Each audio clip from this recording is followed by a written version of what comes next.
5 seconds. Start. மாண்புமிகு தலைவர் அவர்களே, கல்வியை பற்றி பல உறுப்பினர்கள் பல்வேறு வகையான கருத்துக்களை கூறியிருக்கிறார்கள். அவர்களுக்கு சற்று விரிவாக பதிலளிக்க விரும்புகிறேன். கல்விக்காக செலவிடும் பணத்தால் ஒரு பயனும் இல்லை என்று ஓர் உறுப்பினர் இங்கே சுலபமாக கூறிவிட்டார். பள்ளி குழந்தைகளுக்கு மதிய உணவு திட்டம் பிடிக்கவில்லை.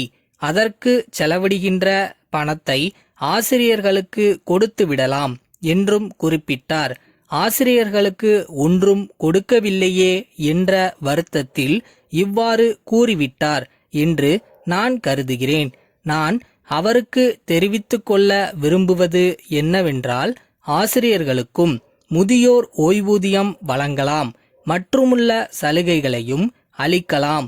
ஆனால் ஒன்றை மட்டும் கருத்தில் கொள்ள வேண்டும். மாணவர்கள் இல்லாமல் ஆசிரியர்கள் இல்லை. சுவர் இல்லாமல் சித்திரம் எப்படி எழுத முடியும்? ஆகையால்தான் முதலில் மாணவர்கள் வருகையை அதிகப்படுத்த சில நடவடிக்கைகளை மேற்கொண்டிருக்கிறோம்.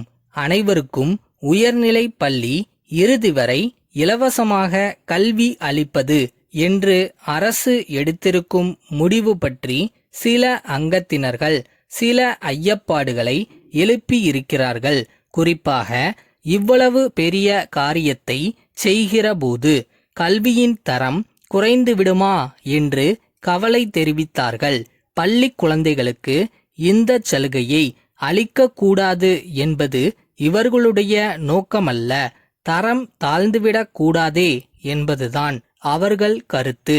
என்னை பொறுத்தவரையில், இந்த அரசை பொறுத்தவரையில் தரம், அளவு இரண்டுக்கும் முக்கியத்துவம் கொடுக்கிறோம் என்பதை தெரிவித்துக் கொள்கிறேன். அடுத்த 4 ஆண்டுகளுக்கு புதிய உயர்நிலை பள்ளிகளே வேண்டியதில்லை. ஏற்கனவே இருக்கின்ற உயர்நிலை பள்ளிகளில் கல்வியின் தரத்தை உயர்த்தப் போகிறோம் என்ற முடிவுக்கு நாம் வந்துவிட்டால் நிலைமை என்னவாகும் என்பதை மாண்புமிகு உறுப்பினர்கள் எண்ணி பார்க்க வேண்டும். கல்வி என்பது மற்ற இனங்களை போன்றது அல்ல. நீர்ப்பாசன திட்டங்களை வேண்டுமானால் தள்ளி வைத்துவிட்டு 4 ஆண்டு காலம் கழித்து கூட நிறைவேற்றலாம்.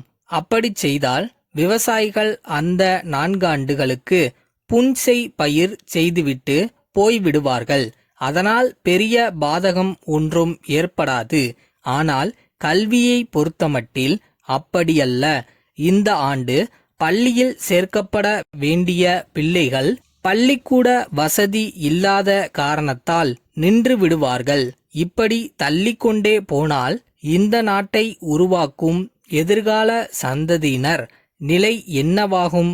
அந்தந்த வருடம் கவனித்து தகுந்த வசதி அளிக்கவில்லை என்றால் பிள்ளைகள் பாதிக்கப்படுவார்கள்.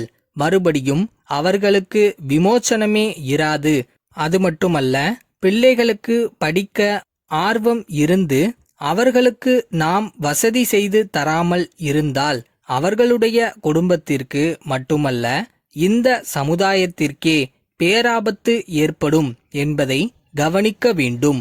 இப்படிப்பட்ட பல்வேறு பிரச்சனைகளை எல்லாம் சீர்தூக்கி பார்த்துத்தான் அரசு இந்த முடிவுக்கு வந்திருக்கிறது. அதனால் மக்களிடையே ஒரு விழிப்புணர்ச்சி ஏற்பட்டிருக்கிறது. கடந்த 2 ஆண்டுகளாக ஏப்ரல் மாதம் வந்தாலே குக்கிராமங்களிலிருந்து பள்ளிகள் வேண்டுமென்று கேட்டுத்தான் ஏராளமான மனுக்கள் எங்களுக்கு வருகின்றன.